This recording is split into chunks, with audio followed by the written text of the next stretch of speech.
alguns anos, e eu usei alguns exemplos, coloquei plaquinhas e nomes. Eu fiquei à noite, de madrugada, preparando o exemplo, a ministração. Daí deu 1h30 da manhã, 2h da manhã eu fazendo. E eu falei, poxa, né? Vou usar num culto só. Mas enquanto eu fazia aquilo, eu sentia como se estava glorificando a Deus e estava fazendo aquilo para melhor passar a mensagem. Então o Senhor é glorificado quando nós fazemos algo para o reino. Amém? Amém? Então hoje nós vamos falar um pouco sobre Páscoa. Eu quero orar antes de começarmos a meditar na palavra. Amém? Papai do céu, em nome de Jesus, vamos ler a tua palavra. Eu clamo a ti, Pai, que o Senhor encontre corações disponíveis para receber a tua porção, da tua palavra, em nome de Jesus. Em nome de Jesus, que o Senhor tenha liberdade, ó Pai, em nosso meio, que fale aos nossos corações, a fim de ser exaltado e edificar o teu corpo, em nome de Jesus. Amém. Amém. Então, hoje nós celebramos a Páscoa. Foi. Hoje nós celebramos a Páscoa. A Páscoa, ela tem seu significado original da palavra Pesach, do hebraico, que significa passagem ou passar por cima. E nós vamos ver que, embora nós falamos que Jesus Cristo é a nossa Páscoa, a Páscoa foi instituída aproximadamente há 1.300 anos antes de Cristo. Então, a primeira Páscoa ocorreu aproximadamente 1.300 anos antes de Cristo. E lá em Êxodo, então nós vamos lá para Êxodo capítulo 12. Êxodo capítulo 12. Aleluia. E eu gosto muito que essa passagem está em Êxodo, porque a palavra Êxodo significa saída em massa. Refere-se a uma imigração de um grupo de pessoas de um lugar para outro lugar. E esse é o segundo livro da Bíblia, Êxodo. Então, em Êxodo capítulo 12, a partir do verso 1 diz assim: Disse o Senhor a Moisés e a Arão na terra do Egito: Este mês será o principal dos meses, será o primeiro mês do ano. Falai a toda a congregação de Israel, dizendo: Aos 10 deste mês, cada um tomará para si um cordeiro, segundo a casa dos pais, e um cordeiro para cada família. Mas se a família for pequena para um cordeiro, então convidará ele o seu vizinho mais próximo, conforme o número das almas, conforme o que cada um puder comer. Por aí calculareis quantos bastam para o cordeiro. O cordeiro, preste atenção no versículo 5, o cordeiro será sem defeito, macho de 1 ano, podereis tomar um cordeiro ou um cabrito. E o guardareis até o 14º dia deste mês. E todo ajuntamento da congregação de Israel imolará no crepúsculo da tarde. Tomarão do sangue e o porão em ambas as ombreiras e na verga da porta, nas casas em que o comerem. Naquela noite, comerão a carne assada no fogo. Preste atenção. Com pães asmos e ervas amargas a comerão. Pães asmos são pães sem fermentos, ok? Versículo 9. Não comereis do animal nada cru, nem cozido em água, porém assado ao fogo, a cabeça, as pernas, a fressura, nada deixareis dele até pela manhã. O que, porém, ficar até pela manhã, queimá-lo-eis. Desta maneira o comereis. Lombo cingido, sandálias nos pés e cajado na mão. Comê-lo-eis à pressa. É a Páscoa do Senhor. Porque naquela noite passarei pela terra do Egito e ferirei na terra do Egito todos os primogênitos, desde os homens até os animais. Executarei juízo sobre todos os deuses do Egito. Eu sou o Senhor. O sangue vos será por sinal nas casas em que estiverdes. Quando eu vir o sangue, passarei por vós, e não haverá entre vós praga destruidora, quando eu ferir a terra do Egito. Esse dia vos será por memorial, e o celebrareis como solenidade ao Senhor. As vossas gerações o celebrareis por estatuto perpétuo. Até aqui. Amém? A Páscoa, então, é instituída por Deus para servir como memorial, para trazer a lembrança do grande livramento, para reforçar a aliança que Deus faz com o seu povo. E os elementos da Páscoa, eles trazem grandes significados. Então, o cordeiro, ele traz a aliança que foi feita de Deus para com o povo, a praga que não alcançaria as casas que tinham a marca de sangue. E em Jesus Cristo, é anunciado como Santo Cordeiro. a morrer em nosso lugar de forma explícita pelo profeta Isaías. Eu quero lembrar que também estudiosos dizem que há de 300 a 400 profecias acerca de Jesus na Bíblia, no Antigo Testamento. São mais de 300 profecias. Então, a fé, por mais que eu tenha crido em Cristo, talvez por uma necessidade, uma busca pessoal, ela não pode ser mantida pelo sentimento. Ela tem por base o conhecimento da palavra.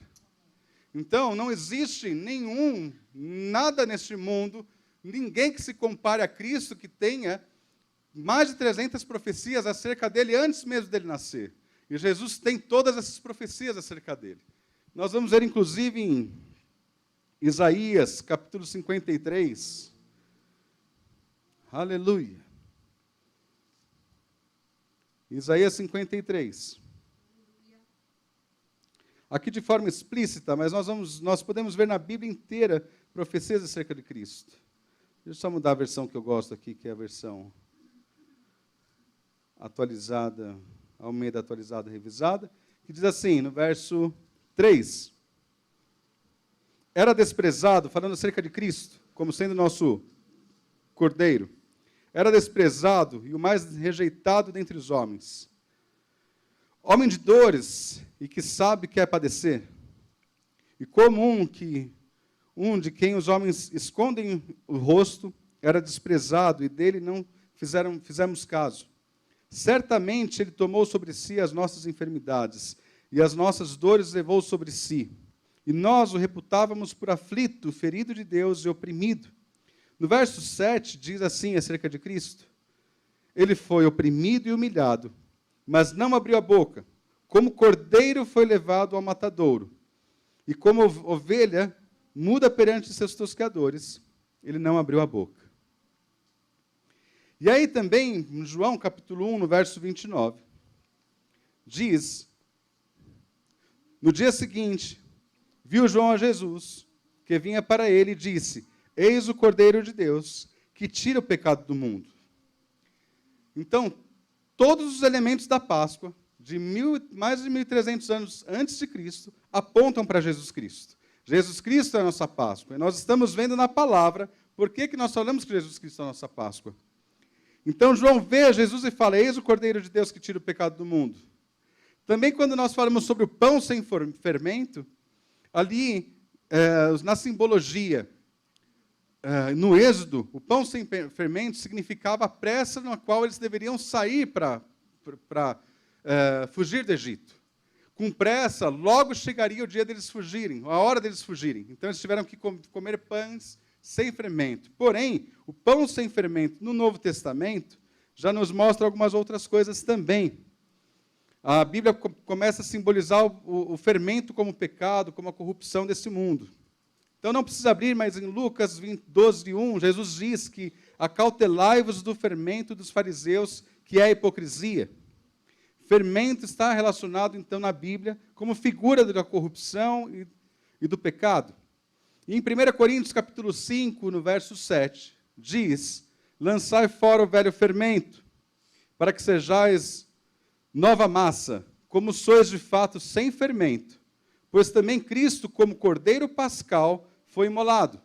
Por isso, celebremos a festa não com o velho fermento, nem com o fermento da maldade e da malícia, e sim com os asmos da sinceridade e da verdade.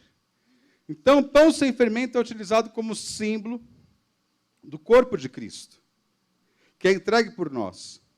Jesus mesmo estabeleceu, ao instituir a celebração da Páscoa na Nova Aliança. E nós vamos ver isso um pouquinho mais para frente, porque ainda vamos falar das ervas amargas. As ervas amargas, quando o povo celebrava a Páscoa, era para simbolizar o tempo que eles ficaram escravos no Egito. Nós sabemos que o povo passou 400 anos aprisionado como escravos pelo Egito. E quando eles celebravam, tinha um cordeiro, tinha os pães sem fermento, e tinham as ervas amargas. As ervas amargas simbolizavam o tempo da escravidão, como foi o amargor da escravidão.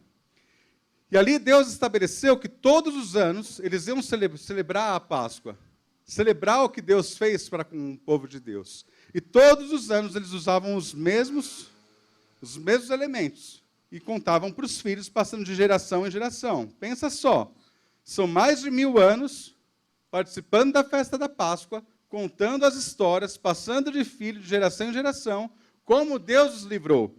E todas as vezes que eles comiam a erva amarga, eles lembravam do amargor da escravidão. Mas daí você pensa, André, o que tem a ver a escravidão, ou a erva amarga com o nosso tempo, uma vez que eu nunca fui escravo?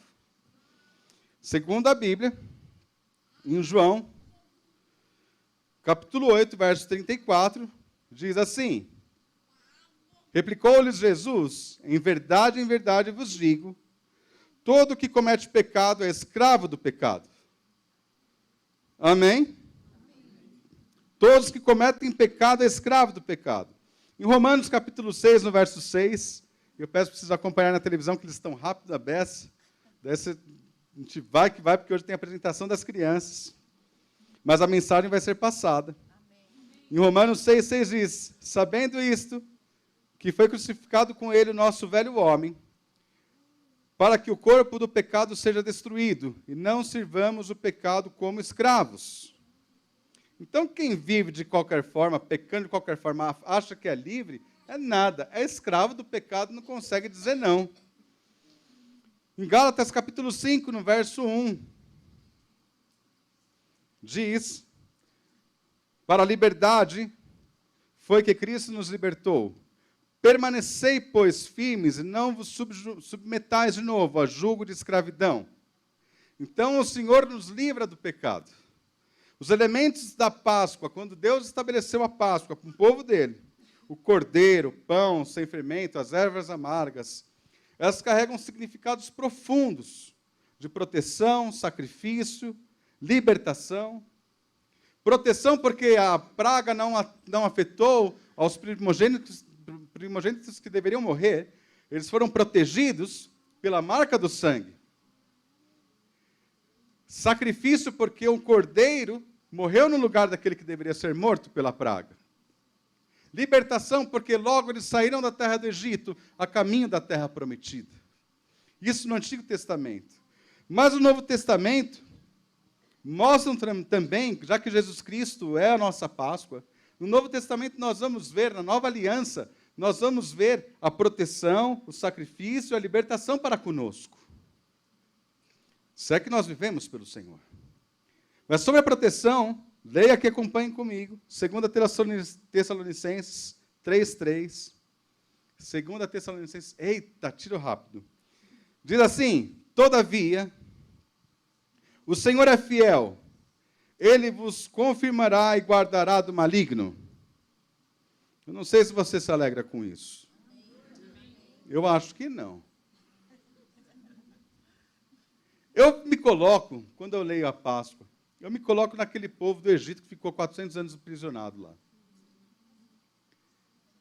E eu fico pensando, quando veio essa 10ª praga, e cada praga, ela destruiu um dos deuses do Egito. Nós não vamos nos aprofundar nisso. Mas imagina um povo, há 400 anos escravizado, ele não vai aprender da cultura do Egito? Vai aprender dos deuses do Egito? Em todas as pragas, Deus faz uma limpeza, está ensinando ao povo dele. E destruindo todos os deuses que os egípcios cultuavam. E eu fico pensando que eu vejo o livramento do Senhor, porque todas as pragas que chegaram sobre o Egito não tocou ao povo de Deus. Eu fico pensando na saraiva de pedras, chuva de pedra, destruindo tudo, e aonde o povo de Deus estava não caiu. Então, todas as pragas vieram e não alcançou o povo de Deus. Mas na Páscoa, ele institui a Páscoa e fala, olha, vocês vão pegar um cordeiro. Ele passou todas as instruções, e a praga não chegou para eles. Então, a morte daquele cordeiro livrou a morte do primogênito da casa, do filho mais velho, inclusive dos animais. A Bíblia fala que nunca houve, nem haverá tamanho pranto no Egito como naquela praga. A ponto de todos falarem para eles, vão embora, leva tudo que vocês têm. Eles deram presentes para eles, leva, vai embora, sai daqui. E aí nós estamos vendo A proteção do Senhor para conosco, que nós recebemos em Cristo Jesus. Daí eu leio de novo, que fala que, todavia o Senhor é fiel, Ele vos confirmará e guardará do maligno. Amém. Ah, se você não está feliz de ser guardado do maligno, eu fico feliz com isso. É a proteção do Pai. Porque Jesus Cristo é a nossa Páscoa. Ele cumpriu todas as coisas. Romanos capítulo 8, no verso 31, diz, que diremos, deixa eu abrir, 8:31, aí, que diremos, pois, à vista dessas coisas? Se Deus é por nós, quem será contra nós? Proteção. 1 João capítulo 5, verso 18. Oh, glória! Sabemos que todo aquele que é nascido de Deus não vive em pecado. Antes, aquele que nasceu de Deus o guarda, e o maligno não lhe toca. Estamos falando acerca de proteção. Jesus Cristo nos trouxe proteção, sacrifício, libertação. Sobre o sacrifício, falando acerca de Cristo, em Efésios capítulo 1, no verso 7. Efésios 1, 7. Falando acerca de Cristo. Diz que no qual nós temos a redenção, pelo seu sangue, a remissão dos pecados, segundo a riqueza da sua graça. O sangue de Cristo nos traz a redenção. Em Hebreus capítulo 9, no verso 28. Hebreus 9, 28. Diz assim, assim também Cristo, tendo se oferecido uma vez por todas para tirar os pecados de muitos, aparecerá a segunda vez, não para tirar pecados, mas para salvar aqueles que esperam por Ele. E é um versículo pouco conhecido pela igreja, João 3,16, falando acerca de sacrifício. Porque Deus amou o mundo. Aí vocês completam. Quem aqui pode completar esse versículo com alegria? Quem pode falar esse versículo? Quem fala esse versículo?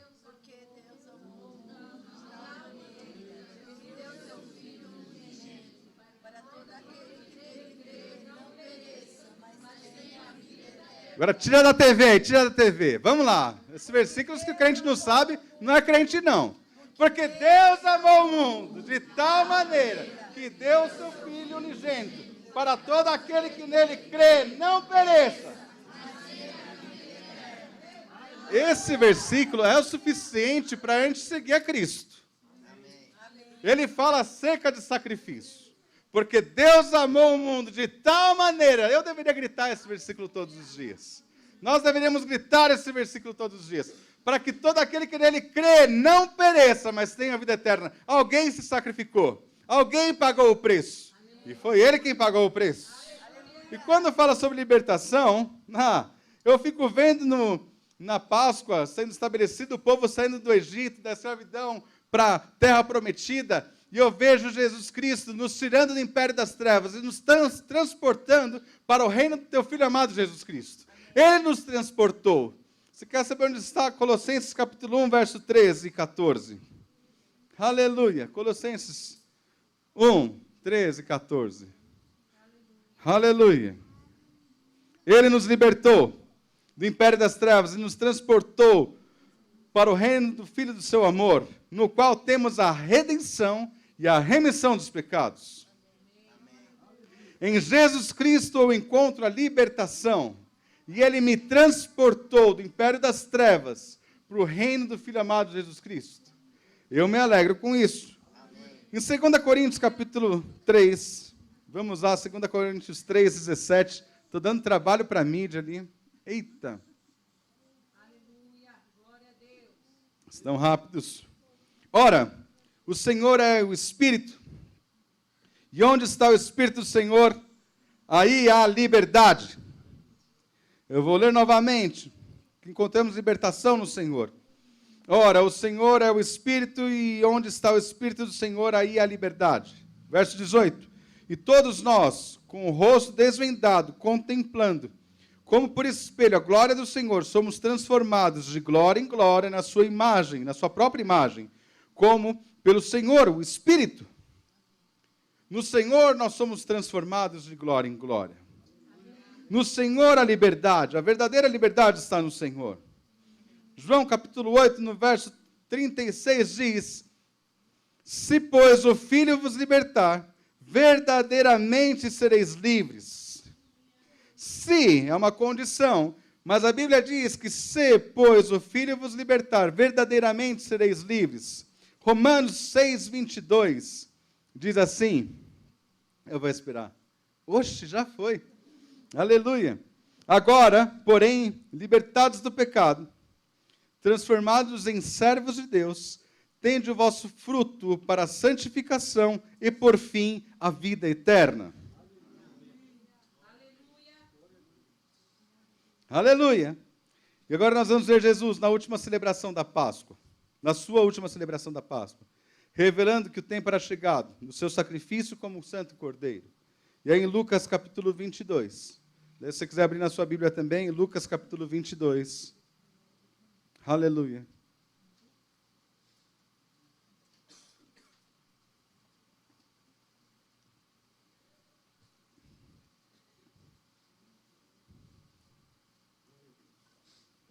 Diz assim, verso 14, Lucas 22, 14.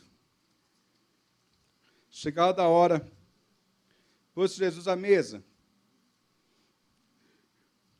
e com ele os apóstolos, e disse-lhes: tenho desejado ansiosamente comer convosco esta Páscoa, antes do meu sofrimento. Eu não sei você como lê esse trecho, mas eu fico já com o coração meio acelerado quando eu vejo Jesus falando que estava desejando ansiosamente comer com eles essa Páscoa, antes do sofrimento. E ele fala: tenho desejado ansiosamente comer convosco esta Páscoa, antes do meu sofrimento. Verso 16 diz: pois vos digo que nunca mais comerei, até que ela se cumpra no reino dos judeus. E tomando um cálice, havendo dado graças, disse: recebei e reparti entre vós, pois vos digo que de agora em diante não mais beberei do fruto da videira, até que venha o reino de Deus. E tomando um pão, tendo dado graças, o partiu e lhes deu, dizendo: isto é o meu corpo que é oferecido por vós. Fazei isto em memória de mim. Semelhantemente, depois de cear, tomou o cálice, dizendo: este é o cálice da nova aliança, no meu sangue que é derramado em favor de vós. Aqui nós vemos que vai ressurgir, vai ressuscitar, que ele vai morrer, que ele vai ser entregue na Páscoa. Não foi à toa, não foi uma coincidência. Porque ele mesmo agora está convergindo todas as coisas nele, a Páscoa está sendo convergida nele. Não é coincidência, isso daqui é mais uma das profecias que se cumprem em Jesus Cristo. São mais de 300. E essa está se cumprindo. Ele sabia que estava chegando a hora. E ele desejava, ansiosamente, para aquele momento de se entregar antes do seu sofrimento e estar ceando com eles. E ali ele estabelece a Santa Ceia, ou a ceia, que nós chamamos, com os elementos do seu sangue e do pão sem fermento, que representa a sua carne, o seu corpo sem pecado. E ele vai enfrentar a cruz, a separação entre ele e o Pai. Ele vai enfrentar agora a ira de Deus, o castigo do nosso pecado que é sobre ele.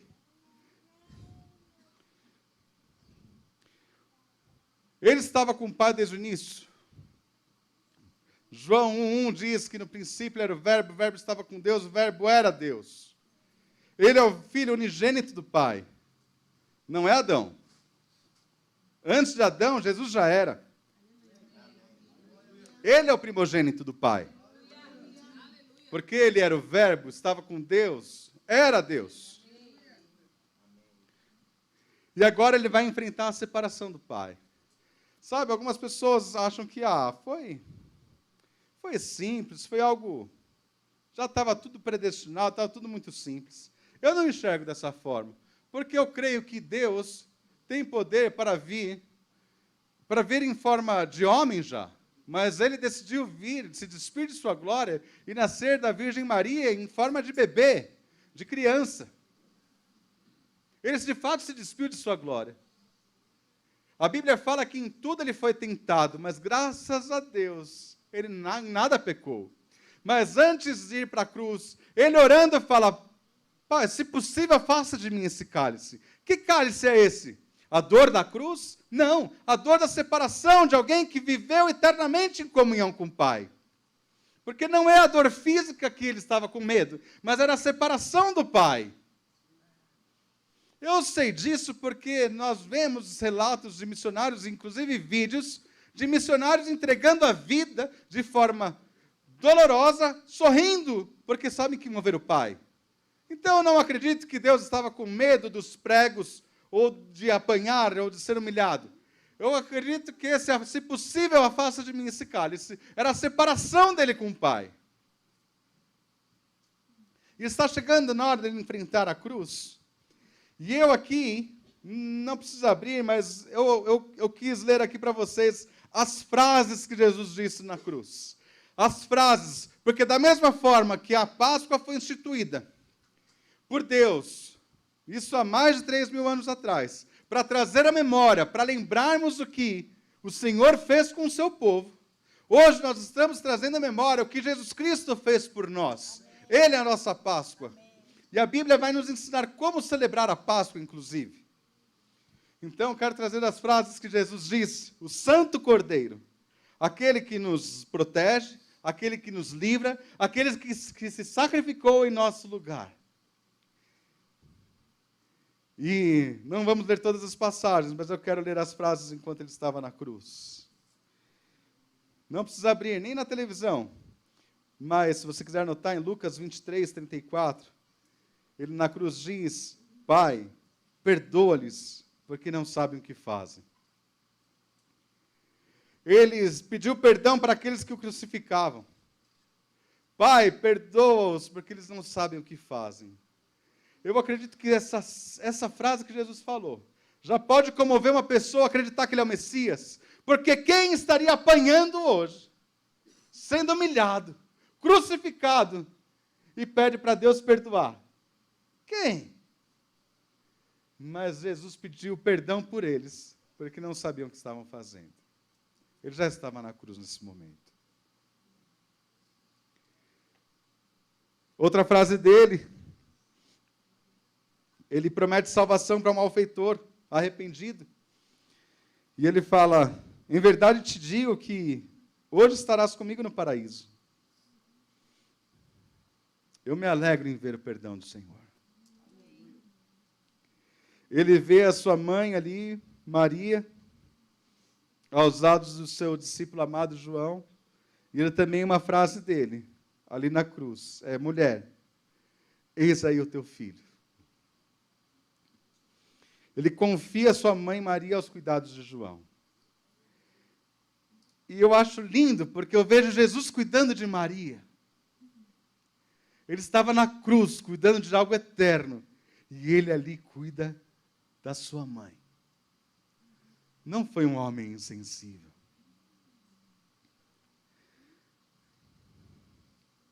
Depois, uma frase, Mateus 27, 46, não precisa abrir, mas Jesus diz, Deus meu, por que me desamparaste? Para mim, essa é a frase mais dura da Bíblia. Porque ele está na cruz, sofrendo. E eu escuto ele falando, alguém escutou ele falando, Deus meu, por que me desamparaste? Aquele que, desde a criação de todas as coisas, eu imagino que lindo Deus criando os céus e a terra. Que história de eternidade que a gente nem sonha em descobrir uma gota dela. Mas nós glorificamos ao Deus pela sua criação, pois a terra está cheia da sua glória. E é lindo de ver. Mas eu imagino vendo o Pai, o Filho, o Espírito Santo, unidos, ligados, criando, vivendo em plena comunhão, onde que um faz, o outro faz, são três e são um, é um e é três, é algo que às vezes a gente fica pensando como funciona, mas é nessa hora da cruz, alguém olha e ele fala, Deus meu, por que me desamparaste? E aí eu lembro da minha culpa, porque foi por causa de mim, por causa do nosso pecado, que ele está sofrendo. Deus virando as costas para ele. Naquele momento, Deus estava virando as costas para Jesus. A ira do Pai sobre o pecado, que era para ser derramada sobre nós, é derramada sobre o Filho. E o Filho, então, fala essa frase. Outra frase de Jesus diz, ele fala, tenho sede. Ali na cruz, ele tem um momento que ele fala, tenho sede. Eu não sei você, mas imaginar que Deus teve sede. O meu Salvador teve sede. Ali mostra a humanidade de Deus, a humanidade de Jesus. Ele tendo sede. E cumprindo também cumprindo uma escritura de Salmos 69, 21, diz que por alimento me deram fel e na minha sede me deram a beber vinagre.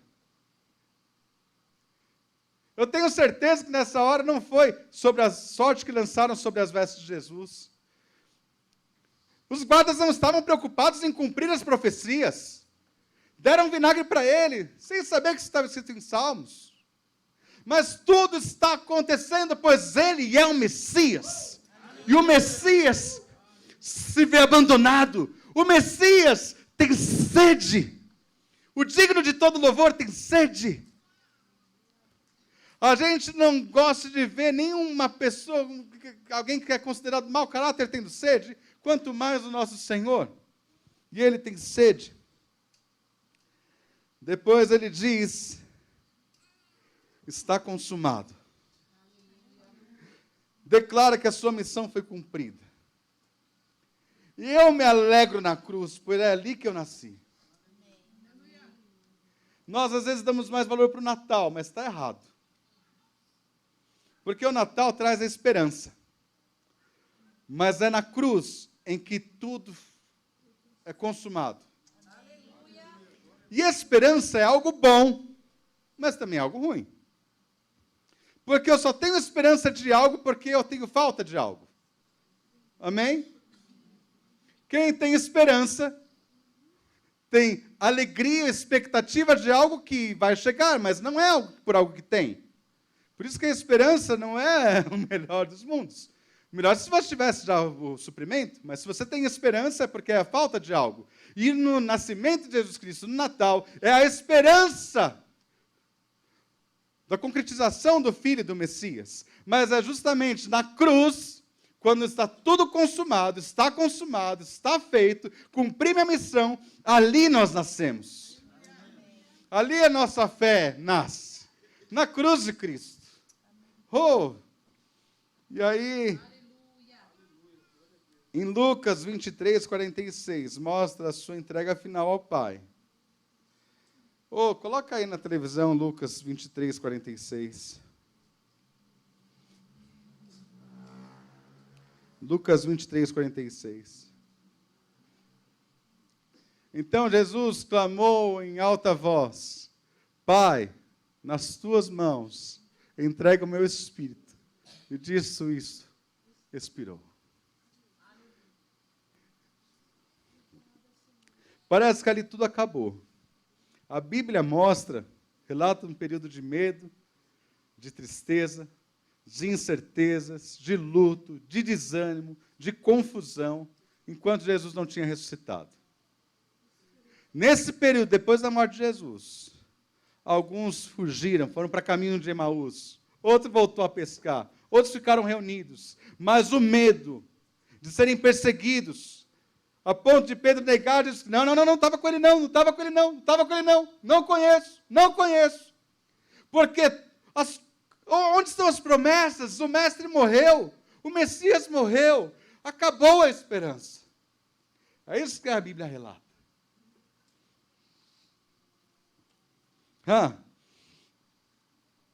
Mas aí no terceiro dia, vamos abrir em Lucas capítulo 24.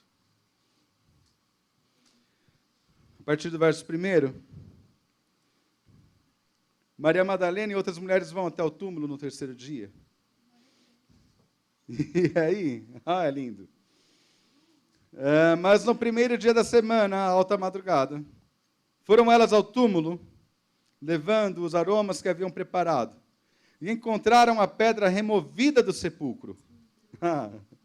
Mas ao entrarem, não acharam o corpo de Jesus Cristo. Aconteceu que, perplexas a esse respeito, apareceram-lhes 2 varões com vestes resplandecentes. Estando elas possuídas de temor, baixando os olhos para o chão, eles lhes falaram: por que buscais entre os mortos quem vive? Ele não está aqui, mas ressuscitou.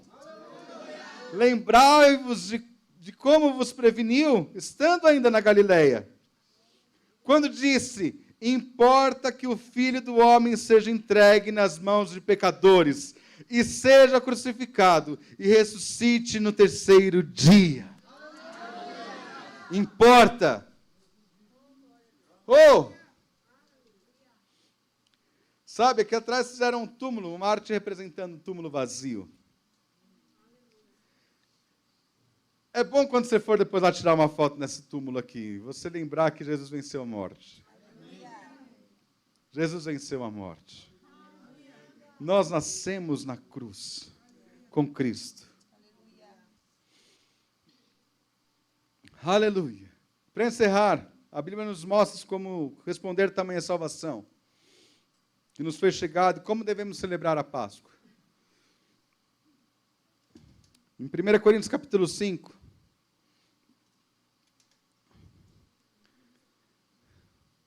antes de encerrar, sobre o cordeirinho que morreu, Santo Cordeiro, eu vou ler só alguns, tem muitos, mas eu vou ler alguns que falam sobre o cordeiro, que falam como ele está, e algumas revelações sobre o cordeiro. Em Apocalipse 17, 14 diz: pelejarão entre eles contra o cordeiro, e o cordeiro os vencerá, pois é o Senhor dos senhores e Rei dos reis. Vencerão também os chamados, eleitos e fiéis que se acham com ele. Em Apocalipse 7,16 diz assim, 17,16: jamais terão fome, nunca mais terão sede, não cairá sobre eles o sol, nem um ardor algum, pois o cordeiro que se encontra no meio do trono os apacentará e os guiará para as fontes da água da vida, e Deus lhes enxugará os olhos toda lágrima. Em Apocalipse 7,9 diz: depois dessas coisas vi, e eis grande multidão, que ninguém podia enumerar, de todas as nações, tribos, povos e línguas, em pé diante do trono e diante do cordeiro, vestidos de vestiduras brancas, com palmas nas mãos, e clamavam em grande voz, dizendo: ao nosso Deus, que se assenta no trono, e ao cordeiro pertence a salvação. Apocalipse 21, 22. Nela não vi santuário, porque o seu santuário é o Senhor, o Deus Todo-Poderoso, e o Cordeiro. A cidade não precisa nem do sol, nem da lua para lhe darem claridade, pois a glória de Deus a iluminou, e o Cordeiro é a sua lâmpada. As nações andarão mediante a sua luz, e os reis da terra lhe trazem a sua glória. As suas portas nunca jamais se fecharão de dia, porque nela não haverá noite. E lhe trarão a glória e a honra das nações. Nela nunca jamais penetrará coisa alguma contaminada, nem o que pratica abominação e mentira, mas somente os inscritos no livro da vida do Cordeiro. Jesus Cristo é a nossa Páscoa, e o livro da vida, Apocalipse diz que é o livro da vida do Cordeiro. Se não for por meio de Jesus Cristo, não há salvação. Se não for por meio de Jesus Cristo, não há reconciliação, não há perdão dos pecados. É em Jesus Cristo que nós temos a remissão dos pecados. Em Jesus Cristo é a nossa Páscoa. É por Ele e por meio dEle, não há outro caminho. Não há mérito nosso na salvação, mas é de Cristo o mérito. Aleluia! Ele nos ensina como celebrarmos a Páscoa. A gente percebe em tudo isso que a Páscoa, a relação do coelhinho com um ovo de Páscoa, é a mesma, com a Bíblia, a mesma relação que tem de coelho botando ovo. Quem é que acha que coelho bota ovo? Perigoso algum adolescente abrir a levantar. Não, né? Estou de brincadeira. Mas nós vemos que a Páscoa não é uma história doce. Não é uma história doce. Doce, e mais doce do que o mel, é a vida que Ele nos proporcionou, a liberdade que Ele nos deu, a salvação, isso sim é doce. Então não é pecado se comer o chocolatinho. Dependendo da quantidade, se torna pecado. Mas não é pecado comer o chocolate. Mas lembra que a Páscoa não foi doce. Mas a vida que Ele conquistou para a gente é doce. Essa é melhor. Mas vamos ver para encerrar em 1 Coríntios capítulo 5, no verso 7 e 8, para encerrar. Daí já pode ir preparando as crianças. Daqui a pouquinho. Mas diz assim, lançai fora o velho fermento. Falando acerca de pecado. Para que sejais nova massa, como sois de fato, sem fermento. Pois também Cristo, nosso Cordeiro Pascal, foi imolado.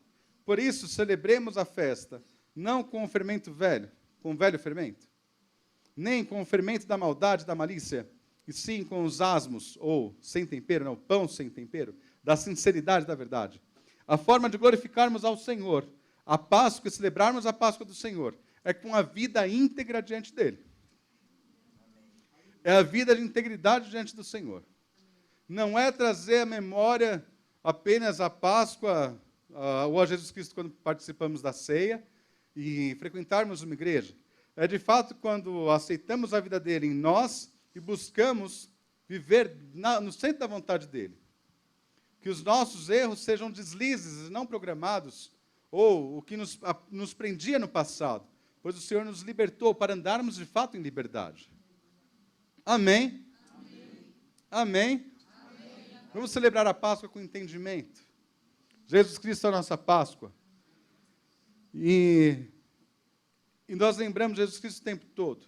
Biblicamente, já que a ceia foi estabelecida na Páscoa,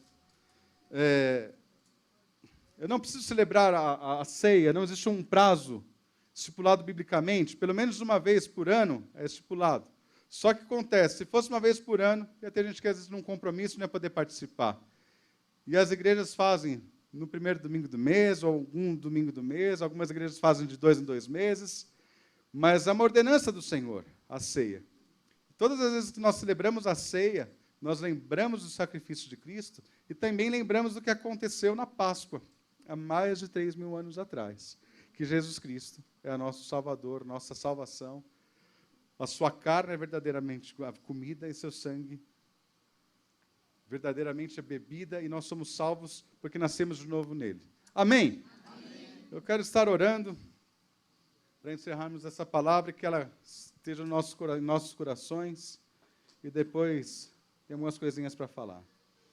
Papai do céu, em nome de Jesus, somos gratos a Ti, porque sabemos que o Senhor é a nossa Páscoa. O Senhor nos transportou do império das trevas para o reino do Teu Filho amado, Jesus Cristo. Somos felizes, ó Pai, porque o Senhor, de fato, nos resgatou.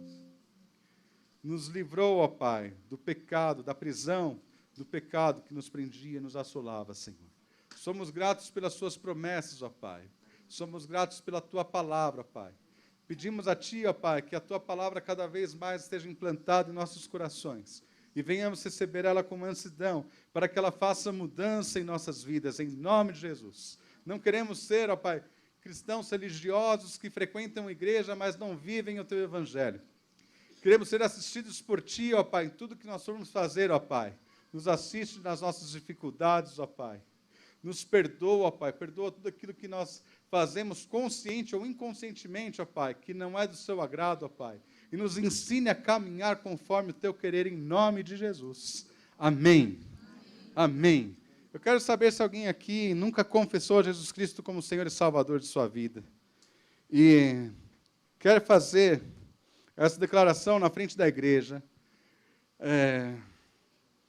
a ponto de ligar algo no mundo espiritual. Você pode falar, André, o que vai mudar se eu for aí na frente falar que eu aceito a Jesus?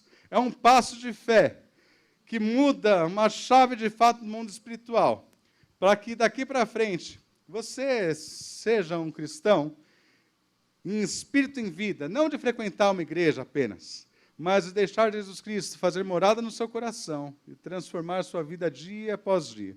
Se tem alguém aqui que nunca confessou a Jesus Cristo e quer confessar Jesus Cristo, aqui, faz um sinal com a mão, dá um grito aí, não tenha vergonha, porque todos os que têm o nome escrito no livro da vida do Cordeiro serão salvos no dia do Senhor. Amém? Aleluia. Aleluia. Amém. Creio que, espero que todos já tenham confessado Jesus Cristo e possamos nos ver na eternidade. Amém? E antes